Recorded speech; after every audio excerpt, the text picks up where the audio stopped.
avec vous. Évangile de Jésus-Christ selon Saint Luc.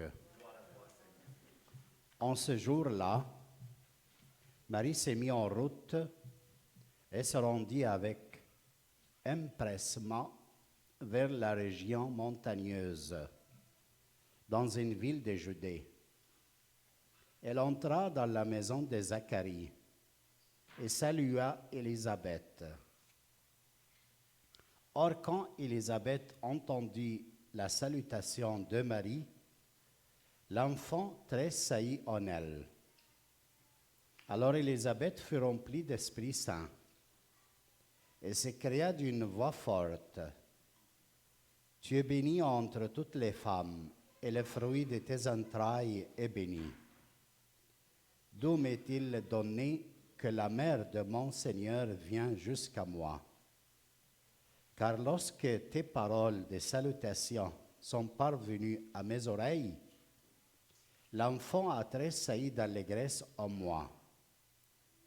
Heureuse celle qui a cru à l'accomplissement des paroles qui lui furent dites de la part du Seigneur. » Acclamons la parole du Seigneur.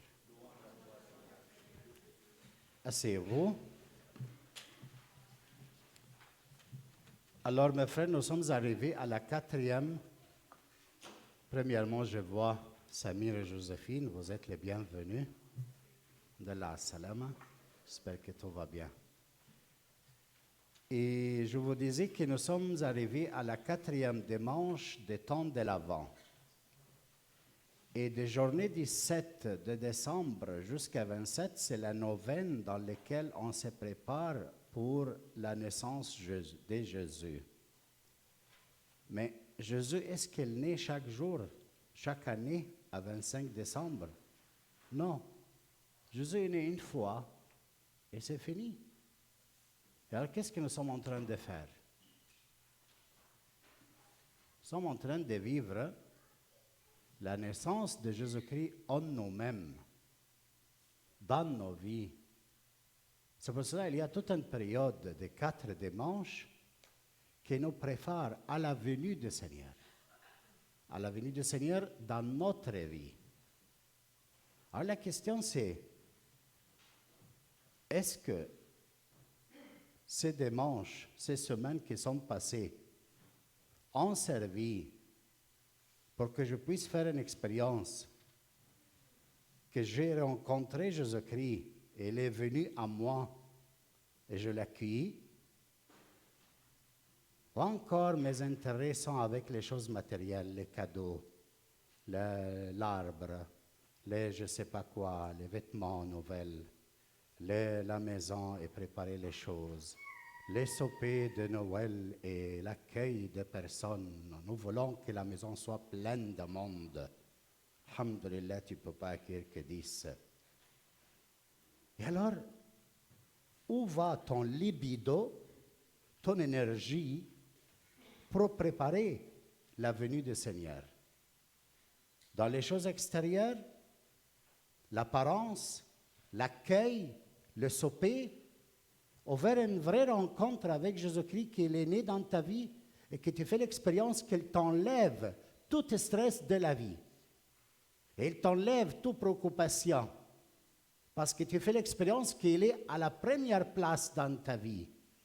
Et si Jésus-Christ est à la première place dans ta vie, tout le reste des choses vont prendre sa place. Les études, le travail, les enfants, la maison, les apparences, les vêtements, tout va prendre sa place. C'est pour cela, aujourd'hui, la première lecture du livre de Michée, elle nous aide à comprendre une chose. Elle dit comme ça le prophète Michée. Ainsi parle le Seigneur, sont les paroles du Seigneur.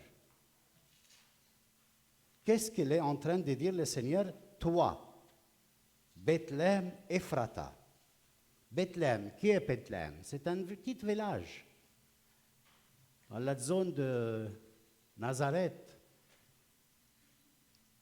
Et Bethléem, c'est un village très pauvre, très mesquin. Et qui est Bethléem? c'est la Vierge Marie. C'est toi, ce matin. Et toi, Bethléem, qu'est-ce qu'il dit de toi? Tu es le plus petit des clans de Juda. Être petit. Le Seigneur désigne des personnes petites pour qu'elles puissent se faire chair. La Vierge Marie est la petite. Elle est petite. Dans quel sens? Elle n'est pas orgueilleuse. Elle n'est pas pleine de soi. La Vierge Marie est petite et humble. Alors toi, l'Église, toi, Bethléem, toi, la Vierge Marie, toi, messieurs, toi, madame, qu'est-ce qu'il va se passer? C'est de toi que sortira pour moi celui qui doit gouverner Israël. Oui. C'est de toi qu'il faut naître, Jésus-Christ, pour le salut du monde entier, à condition que tu es petit. Oh, personne ne peut te dire une parole à la maison.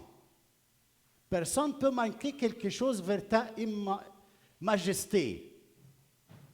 Tu dois être traité comme je ne sais pas qui à la maison. Et si quelqu'un il vient l'aider de manquer quelque respect, c'est la fin du monde. Comment tu es petit à la maison? Avec tes frères et sœurs, avec ta femme, avec ton mari. Es-tu petit? C'est deux petits qui viennent le Messie. Et non pas de ceux qui sont pleins d'eux-mêmes et qui refusent d'être traités je ne sais pas comment. À notre Seigneur Jésus-Christ, il était traité comme un esclave, comme le dernier du monde. Il a considéré soi-même comme un esclave, par amour à toi et à moi. Mais toi, non. Toi, on ne peut pas traiter méchamment. Personne ne peut manquer de respect vers toi. Comment tu peux être petit s'il n'y a pas des événements qui nous montrent que dans ta vie, tu peux surpasser ton ego? Tu peux voir ton ego là dans sa vérité. Qui es-tu? Et tu refuses tous les événements qui sont contre toi et que tu mets un peu dans le stress.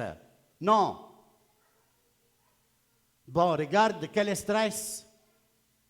Regarde quelle réalité.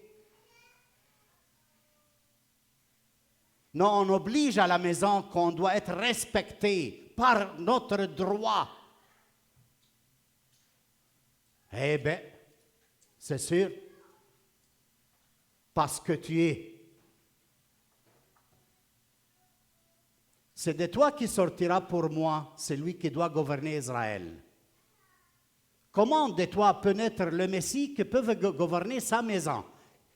Qui ne gouverne pas soi-même n'est pas capable de gouverner rien. Qui gouverne soi-même gouverne le monde entier. Attention à ça. Qui gouverne soi-même, son corps, ses impulses, ses émotions, ses stress, ses craintes, ses choses, ses colères, qui gouverne soi-même, gouverne le monde entier. C'est pour cela, dit le Seigneur, c'est le Seigneur qui parle ce matin. C'est de toi qui sortira celui qui gouverne les nations. Jésus-Christ. Dieu attend ta conversion pour qu'elle puisse arriver à tout le monde qui sont autour de nous. Il n'a pas regardé combien de tes péchés que tu as ou qu'est-ce que tu as fait dans ta vie. Mais il regarde sa vocation vers toi. Il regarde que lui-même qu'il t'appelle. Et il te demande une chose, que tu sois petit, comme Bethléem, comme la Vierge Marie, comme appelle l'Église à être petite. Elle t'appelle à toi d'être petit pour que tu puisses donner le Messie. Mais il parle de Messie que ses origines remontent au temps ancien, au jour d'autrefois. Ce Messie-là qui va naître de toi et de la Vierge et de l'Église, elle n'est pas un Messie de nos jours-là, mais elle existait des temps anciens. Mais Dieu a voulu qu'elle se fait chair, jusqu'au temps qu'il va enfantera celle qui doit enfanter, la Vierge. Et ce qui se passe avec la Vierge se passe avec l'Église, se passe avec moi et toi. Alors cette prophétie que dit le monsieur Michée, le prophète, il est en train de dire la parole de Dieu. Cette parole de Dieu va se réaliser en toi. Si tu crois aujourd'hui, si tu te fais petit, si tu commences à mettre à côté ton ego, regardez dans le monde, quand quelqu'un est blessé dans son honneur, quelle colère il porte. Mais à nous, notre Seigneur Jésus-Christ, qui te frappe par ta joue droite, donne-lui l'autre. C'est-à-dire, perds ton honneur. Ton honneur ne t'empêche pas d'être celui qui doit enfanter Jésus-Christ. Si le monde entier doit t'écraser pour manifester en toi Jésus-Christ, il est le bienvenu. C'est ça que nous prêchons. Nous prêchons pas la victoire majestueuse de Jésus-Christ. Nous prêchons la croix de Christ et la croix glorieuse. Et alors le Seigneur a mis dans ta famille une petite croix, une petite raison d'humiliation. Mais toi, tu ne l'acceptes pas parce que tu as une image de la famille, je ne sais pas comment. Non, dans ma famille, qu'elle ne soit pas ça. Dans ta famille, elle doit naître Jésus-Christ. Doit avoir une raison d'humiliation un peu. Qu'est-ce qu'il y a? Tu imagines une vie, je ne sais pas comment. Et voilà, l'Évangile nous aide à voir que la petite, la Vierge Marie, elle est contente d'avoir cette nouvelle de l'annonce et il part en vitesse vers Élisabeth, de sa famille, pour le servir. Mais qui est porte la plus importante? Est-ce que c'est Jésus-Christ ou Jean-Baptiste? C'est Jésus-Christ. Et alors, la Vierge Marie, parce qu'elle se voit petite, va servir Élisabeth. Femme âgée, elle a besoin d'être servie dans cette période. C'est entre guillemets, comment on traite nos âgés? Ton bon-père, ta belle-mère, ta mère. Tu les traites comme Jésus-Christ ou tu les traites comme un esclave? Comment tu les traites? Comment tu le regardes? Un homme âgé, une femme âgée. C'est Jésus-Christ pour toi dans la maison. Et ce n'est pas moins que ça.